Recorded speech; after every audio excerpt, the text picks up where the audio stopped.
Salut à tous, j'espère que vous allez bien. Je vous fais cette vidéo tout simplement pour vous partager comment je vois le modèle du solopreneur en 2026 et sur les prochaines années, dont l'objectif est de gagner plus, travailler moins. Donc c'est un modèle qui est hyper intéressant, qui est là depuis quand même quelques années, mais qui, selon moi, avec l'IA, l'automatisation, Cloud Code et OpenClaw, etc., va ne faire que croître et il faut s'y préparer. Et je pense que c'est un modèle qui est très intéressant pour plein d'entrepreneurs. C'est pour ça que j'ai fait cette présentation. L'idée est de construire un business très rentable qui nous anime. Moi, je crois beaucoup à la création d'un business durable qui dure sur plusieurs années, des sujets qui nous passionnent et sans grosses équipes, sans charges opérationnelles complexes, mais avec de la simplicité. Pour me présenter rapidement, je suis Alexis Bouvet, j'ai créé du coup trois entreprises. Une entreprise qui fait du growth marketing, donc du marketing pour les TPE-PME. Une entreprise qui fait des costumes à base de matières recyclées. Et la dernière en activité s'appelle Growth Hiring. Et du coup, on a mis en place des systèmes IA et automatisation dans le monde du recrutement. Donc on a fait de la formation et du conseil. Belle victoire parce qu'on a fait plus d'1 million de chiffre d'affaires en 18 mois. On a formé plus de 1200 personnes à l'IA et à l'automatisation. Et moi, depuis 1 an et demi, donc ça fait 8 ans que j'entreprends, mais depuis 1 an et demi, j'arrête pas d'aider des entrepreneurs. Donc je fais du coaching et du mentoring de solopreneurs et d'entrepreneurs. Je m'intéresse beaucoup au modèle de solopreneur parce que c'est cette nouvelle quête que je suis en train de mettre en place là depuis déjà plusieurs mois et j'aide beaucoup de solopreneurs sur le sujet. Mais avant de commencer, je voulais vous partager un chiffre et vous demander, selon vous, que représentent ces 29,8 millions. Est-ce que c'est du chiffre d'affaires? À quoi ça correspond? Je vous laisse quelques secondes pour y penser. Voilà, je vous laisse réfléchir. Pour enlever le suspense, 29 millions,8 et le nombre de solopreneurs qu'il y a aux States. Donc on sait très bien que les États-Unis ont 3, 4, 5 ans d'avance sur l'Europe et la France. Et ces solopreneurs génèrent plus de 1,7 trillion. Donc c'est des milliards de milliards. Donc c'est assez dingue. Et on a aussi un exemple, je trouve très parlant, de Justin Welch qui a créé du coup à lui tout seul, sans employé, une boîte qui fait plus de 5 millions d'ARR et avec 86% de marge, ce qui est énorme. Bref, aujourd'hui on le voit, le modèle solopreneur est un modèle vraiment à considérer, vu qu'on est plus flexible, ça permet on est plus efficace, plus rapide, et surtout, on peut faire quelque chose vraiment qui est aligné avec ce qu'on veut, avec très peu de ressources. On le voit aussi en France, donc là j'ai pris le graphique par rapport à la France en basant sur les datas de Malte et de Eurostat, mais du coup on a 1,2 million de freelance en France en 2024, donc ça fait que croître chaque année. Et du coup notamment on a augmenté de 92% depuis 2009. Donc c'est hyper conséquent, on voit que c'est un modèle qui est de plus en plus intéressant. On ne parle pas de solopreneur en France, en tout cas on n'a pas cette catégorie-là, donc j'avais que freelance. Mais on voit qu'il y a quand même une tendance énormément à la hausse, qui se comprend parce que les entrepreneurs ou même des salariés sont beaucoup plus en quête de liberté. Euh, on rentre dans un paradigme qui est différent. Avant on voulait avoir de grosses équipes, maintenant on veut plus de liberté, plus de temps pour soi, un équilibre pro-perso. Bref, c'est vraiment les tendances sur les prochaines années et donc qui fait croître ce modèle.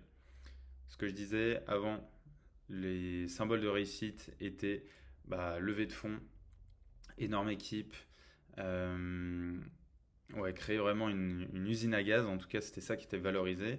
Donc c'est le côté startup qui valorisait beaucoup ça. Aujourd'hui, on a un changement de paradigme et un changement de modèle. On va beaucoup plus créer des boîtes qui reposent sur des systèmes pour nous générer de la liberté en tant que fondateur. Donc pour moi, il y a trois profils d'entrepreneurs, si on peut les catégoriser en profils. On va avoir le freelance, donc c'est celui qui va se lancer et qui va échanger son temps contre de l'argent. Donc je vais avoir des prestations, je vais avoir deux-trois clients par mois et je facture à l'heure et je suis rémunéré par le temps que je passe chez mon client. Le solopreneur est une version un peu plus évoluée où lui ne va pas être monétisé que par son temps, mais il va avoir un format plus d'abonnement, de packager, standardiser des offres et essayer de créer de l'effet de levier avec des systèmes pour pas que ça dépende que de son temps. Et finalement, l'entrepreneur, on va dire, même si l'entrepreneur, tout le monde est entrepreneur, mais l'entrepreneur qui veut créer vraiment une boîte avec des équipes, bah là, il va valoriser les assets, les équipes qu'il va avoir dans son navire et sur sa quête. Évidemment, l'entrepreneur peut créer des systèmes. Bon, vous avez compris, l'idée, c'était de le schématiser en trois typologies de logique d'entrepreneuriat. Si on fait un focus sur le solopreneur, lui, comment il va être composé? Ça va être un fondateur ou une fondatrice. L'idée, c'est qu'il puisse trouver du coup une vision qu'il va construire. Donc, quel est le système qu'il va mettre en place? Donc, c'est aussi le système global qu'il va avoir. Donc, une vision, une compétence, un marché qu'il va adresser, une typologie d'offres ou plusieurs offres, un persona ou un secteur. Mais globalement, il va être solo avec sa vision globale et créer un système autour pour que la machine tourne autour de lui. Pour moi, il y a trois modèles de solopreneurs aussi qui émergent. Attention, on peut être dans les trois. Ça vous donne des extrêmes en fait. Et ça que je trouve intéressant, c'est qu'on va pouvoir du coup choisir où est-ce qu'on va aller. Et donc, voici les trois modèles que je vois. Donc, cash machine, lifestyle et créateur. Et vous allez voir que la plupart du temps, on va être un peu des trois. Le modèle cash machine, on va aller chercher du revenu élevé. Donc, entre guillemets, on ne va pas compter ses heures. On va vouloir optimiser des systèmes, aller chercher beaucoup d'argent et mettre de l'intensité assez élevée dans notre machine à cash. Le modèle lifestyle, c'est plutôt le solopreneur qui va privilégier le temps et donc avoir du temps pour lui, travailler peut-être 3-4 heures par jour ou 2-3 jours par semaine. Il va être en quête plutôt de liberté, de simplicité aussi dans son modèle. Son but, c'est d'avoir du temps pour lui, du temps pour ses proches, du temps pour ses passions ou voyager, explorer le monde. Et le modèle plutôt créateur, donc là, c'est un solopreneur qui va plutôt capitaliser sur son audience, sur la création de contenu, peut-être se rémunérer seulement via son contenu. Il va privilégier aussi un jeu très long terme qui va peut-être pas payer au tout début, mais globalement, sa source de revenus va être dans la création de contenu. Et en fait, aujourd'hui, l'idée, ça va être de choisir notre équilibre. Donc, c'est-à-dire qu'on peut avoir un business qui nous génère beaucoup d'argent, ça c'est l'idéal, avec très peu de temps passé. Et aussi, est-ce qu'on veut faire beaucoup de contenu, peu de contenu? En tout cas, le contenu aujourd'hui est quelque chose qui va différencier les solopreneurs d'autres personnes. C'est peut-être pas quelque chose que tout le monde veut faire aussi, donc on peut chercher des modèles qui reposent très peu sur le contenu. Mais ça va être intéressant de se poser la question sur ces trois piliers, où est-ce que je veux mettre le curseur? Je me rends compte, moi, du coup, sur le lancement de mon activité de coaching mentoring d'entrepreneurs, que je mets en place plein de systèmes, plein de process, parce que j'adore ça. C'est pour ça aussi que j'ai appelé mon activité Founder System. C'est pour créer plein d'automatisation autour et ne pas dépendre de people ou de management. Et donc, on se retrouve en fait avec des modèles de solopreneurs accélérés à l'IA. Donc, c'est Terre aujourd'hui qui nous permet ça. Aujourd'hui, par exemple, si je prends mon exemple, je peux utiliser du OpenClaw avec des agents IA. J'ai du Claude Code Cowork aussi qui travaille pour moi avec des agents. J'ai créé un Obsidian où j'ai toutes mes notes, mon second cerveau, où je centralise toutes les informations. Je vais pouvoir faire des requêtes à l'intérieur grâce à Claude Code par exemple.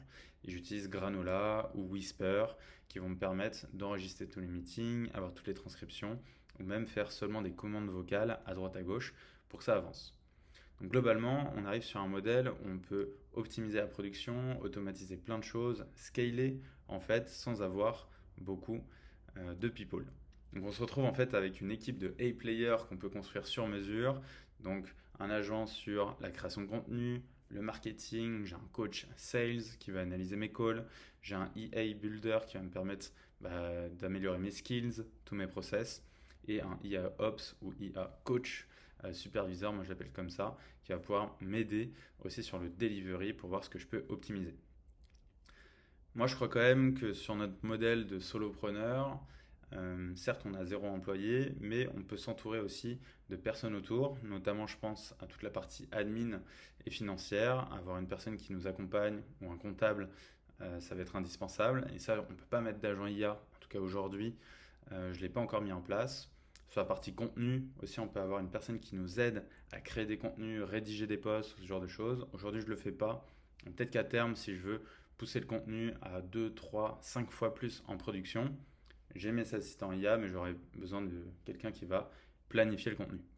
Donc on va quand même, je pense, avoir certains pôles clés sur lesquels on va avoir des freelances, mais globalement des assistants IA au maximum dans l'équipe. Pour moi, comment ça peut tenir? Ça peut tenir seulement si on met en place des systèmes qui sont prioritaires à mettre en place du coup dans sa structure de solopreneur. Pour moi, il faut un système de prise de décision. Comment je fais en sorte d'avoir la bonne vision, la bonne stratégie, bien prioriser ma roadmap, m'assurer que à certains moments clés, je prenne les bonnes décisions, j'ai un effet miroir. Donc on peut avoir un système agent IA board, moi je l'ai appelé comme ça, ou des personnes externes aussi qui peuvent nous aider. Le contenu, comment on va créer du contenu sur LinkedIn, sur Instagram, sur YouTube, bref, il y a plein de plateformes. Mais du coup, générer des idées, ensuite les packager en post type qu'on a l'habitude de faire par rapport au contenu qu'on fait. Moi, j'ai encore du mal à automatiser tout le contenu rédactionnel avec de l'IA. Moi, j'aime bien ma patte humaine, j'aime bien écrire, j'aime bien créer des posts. Donc, aujourd'hui, je ne l'ai pas automatisé, mais je peux m'aider avec la génération d'idées. En tout cas, c'est aussi quelque chose qui peut être 100% automatisé aujourd'hui. Voilà, chaque créateur solopreneur pourra prendre son angle d'attaque là-dessus. L'acquisition, ça va être le nerf de la guerre. Comment on va créer un système d'acquisition? On a des messages automatisés, peut-être des agents IA qui vont qualifier les leads pour générer du rendez-vous chez nous. Comment on va faire en sorte d'avoir de la recommandation? Moi, j'ai un business qui se base essentiellement sur la recommandation. Mais voilà, un système d'acquisition qui est solide. Le delivery, donc ça va être la production, ce qu'on fournit à nos clients. Comment, pareil, on peut automatiser au maximum les étapes. Et finalement, la productivité. Quels sont les outils que je vais utiliser au quotidien pour gérer mon agenda, gérer mes tâches, gérer mes projets, gagner du temps, par exemple sur des commandes vocales avec des agents à droite à gauche. Donc voilà, ça c'est vraiment les systèmes selon moi prioritaires qui doivent entourer le solopreneur, pareil, pour qu'il puisse être plus performant et plus efficace. Ce qui va faire quand même la différence, parce qu'il y a beaucoup de gens qui vont commencer à prendre ce créneau, même si on est déjà nombreux, mais je pense que ça va faire que exploser. Ce qui fera la différence pour moi entre les solopreneurs qui réussissent, entre guillemets, et ceux qui ne réussissent pas, c'est ceux qui vont pouvoir, qui vont réussir à mettre en place une bonne vision qui est claire. Où est-ce que je veux aller dans 3 ans? Quel est l'écosystème que je veux construire? La stratégie? Quelles sont les étapes que je vais mettre en place? Comment je priorise? Quelles sont les tactiques que je vais mettre aussi là-dedans? Et donc ça, ces prises de décision-là, je pense que c'est vraiment le solopreneur qui va avoir la dernière main mise dessus, même si on a plein d'assistants IA qui peuvent nous aider. C'est vraiment la stratégie du fondateur qui va faire la différence. Toute la partie structuration, comment je vais structurer ma boîte, mes process pour être plus efficace. Donc ça, c'est tous les systèmes qu'on va mettre en place. Le contenu, comment je vais me différencier, comment je vais être plus fort en termes de vélocité et de création de contenu, plus original, plus humain. Ça rejoint du coup le 5e point qui est l'authenticité. Comment on va faire en sorte que en fait, on soit la face visible de notre boîte. Et moi, je suis assez convaincu que justement les solopreneurs qui vont se différencier sont ceux qui vont avoir cette authenticité, cette proximité avec leurs clients. Dans un monde où l'IA et l'automatisation sera partout, ce qu'on va vouloir faire, c'est quand même connecter d'humain à humain, créer du lien. Et l'authenticité du fondeur va être hyper importante. Et finalement, l'expertise, s'assurer qu'on arrive quand même à bien résoudre un problème de manière efficace, qu'on délivre de la qualité, parce qu'on a beau automatiser plein de choses, si derrière on automatise des choses qui ne sont pas efficaces, ça ne sert à rien. Les tendances sur les prochaines années, concrètement, il y aura beaucoup plus de contenu, parce que ça se génère de plus en plus facilement. Ça devient aussi un levier d'acquisition énorme, donc tout le monde va s'y mettre, et tout le monde s'y met déjà. Il y aura de plus en plus de concurrence. La barrière à l'entrée pour devenir freelance, pour se lancer, pour créer un SaaS, pour créer un site internet est très faible. En fait, aujourd'hui, tout le monde peut le faire. créer de la tech, ça va devenir une commodité. On peut générer un site sur Lovable en 10 minutes. On peut créer des sites avec Claude Code très facilement. Tous les SaaS aussi sur mesure, on va pouvoir les faire de manière très rapide. Mais ce qui va faire tenir dans la durée, selon moi, ça va être justement l'authenticité du fondateur et sa capacité à exécuter aussi très vite et à tenir dans le temps. Et aussi dans un monde où il y aura de l'IA partout. Donc c'est ce qui va arriver vraiment, on le voit dans tous les sens. Je pense que ce qui va être très important, ça va être de reconnecter avec l'humain. Donc les grands gagnants, ça va être les solopreneurs qui vont bien faire attention à l'acquisition, avoir un système d'acquisition prédictible, au maximum du coup aussi de la recommandation, un bon delivery pour qu'un client gagné nous en ramène deux. C'est beaucoup plus simple que de chercher de l'acquisition constante. Aussi un modèle de récurrent, parce que si on doit aller chercher 20 clients dans l'année vs 200 clients, bah, c'est pas la même chose. L'effort commercial est quand même assez énorme. La structuration, comment on met en place les bons process, les bons systèmes, les bons enjeux, les bons process de délégation sur les agents IA ou aussi sur les freelances avec qui on va faire appel. Et la partie différenciation, comment on va se différencier d'autres personnes sur le marché, quel est notre avantage concurrentiel, notre élément différenciateur, notre authenticité, le ton qu'on va mettre à notre activité. Donc ce modèle, moi je le trouve quand même assez incroyable. Les avantages, beaucoup de liberté, plus de contrôle, plus de rentabilité, même je dirais plus d'alignement parce qu'on crée quelque chose qui vient de nos tripes. C'est un peu une manière, je trouve, de s'exprimer au monde, de créer une boîte comme ça, alignée en tant que solo founder. Par contre, les inconvénients que je vois, c'est qu'on peut avoir beaucoup de dispersion, beaucoup de FOMO, ne pas savoir où aller, avec les derniers tools qui arrivent sur le marché ou tous les positionnements qu'il y a, ne pas savoir comment se démarquer des autres, être dans le chaos et aussi la solitude. Cette solitude, moi je la vois, solopreneur, dedans il y a seul, solo founder. Donc solitude dans les prises de décision. Solitude, ça provoque quoi? Ça crée de la pression. Là aujourd'hui, on parle beaucoup de charge mentale des entrepreneurs, c'est très important. Tout ce qui va être alimentation, sommeil, sport, s'assurer d'être beaucoup plus apaisé, serein. Et souvent, l'entrepreneuriat nous montre une autre facette de ce qu'on imaginait. On imaginait beaucoup de liberté, beaucoup d'argent et beaucoup de succès. Et derrière, en fait, on se retrouve avec pas mal de pression, pas mal de choses à gérer, des problèmes qu'on n'avait pas du tout l'habitude d'avoir et qui nous empêchent de vivre pleinement notre vie. Il y a aussi des doutes. Où est-ce que je vais? Qu'est-ce que je fais? Et on peut se perdre dans sa route. Les solutions que je vois, avant de passer aux solutions, les enjeux moi que je vois aujourd'hui dans le quotidien des entrepreneurs que j'accompagne, ils viennent toujours avec les problématiques suivantes. Je ne comprends pas à quel jeu je joue, où est-ce que j'ai envie d'être sur les prochaines années. Je fais du chiffre, mais j'ai plus envie. Je me rends compte que ça me vide, que je suis fatigué. Ce que je fais ne m'anime plus comme avant, donc c'est-à-dire j'ai commencé à entreprendre peut-être par passion, peut-être parce que j'avais une compétence, et en fait aujourd'hui je plafonne, j'aime plus ce que je fais, j'ai envie de découvrir autre chose, mais je suis bloqué, j'ai créé une sorte de prison dorée. Je veux passer le palier d'après, mais je vois pas du tout comment faire. Je veux déléguer et structurer, mais je sais pas bien le faire. Il y a des entrepreneurs qui sont des artistes, moi je les appelle entrepreneurs artistes, qui en fait sont très bons dans ce qu'ils font, mais sur de la structure, sur du process, c'est pas forcément les bons profils. Et je veux intégrer l'IA. Voilà, je me rends compte que l'IA va révolutionner mon business. Je sais pas par où commencer, mais en tout cas, j'ai le FOMO. Et je me dis aussi que ça change très vite. Donc, je sais pas si je dois le faire maintenant ou après. Bref, moi, ce que je vois le plus souvent dans les entrepreneurs que j'accompagne ou même que je croise, c'est que les solopreneurs, ils manquent cruellement de clarté, de structure pour profiter pleinement de leur activité. Donc, vraiment prendre du plaisir dans ce qu'ils font et surtout de leur vie.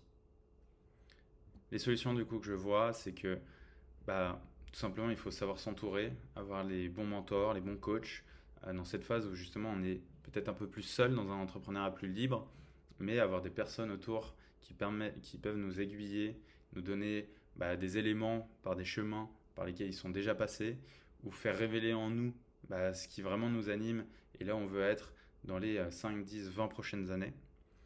Une communauté, échanger avec d'autres personnes, avec des pairs, et l'environnement, où est-ce que l'on est, où est-ce qu'on habite, ça c'est des vrais sujets, surtout dans un modèle d'entrepreneuriat où certains peuvent habiter partout dans le monde. Aujourd'hui, je propose justement des audits, des diagnostics pour aider les solopreneurs à y voir beaucoup plus clair sur leur quête, où est-ce qu'ils veulent aller, les systèmes qu'ils doivent mettre en place. Si cette présentation déjà a fait un peu sens pour toi, pour te donner un peu plus de recul, de clarté sur ce modèle, n'hésite pas à me le dire. Et si ça t'intéresse, voilà, j'échange avec beaucoup de gens, je connecte pas mal de personnes et j'ai accompagné 65 entrepreneurs aujourd'hui et ça va ne faire que augmenter. Donc si jamais c'est un enjeu pour toi, je me ferai un plaisir d'échanger et je te dis à très vite. Ciao.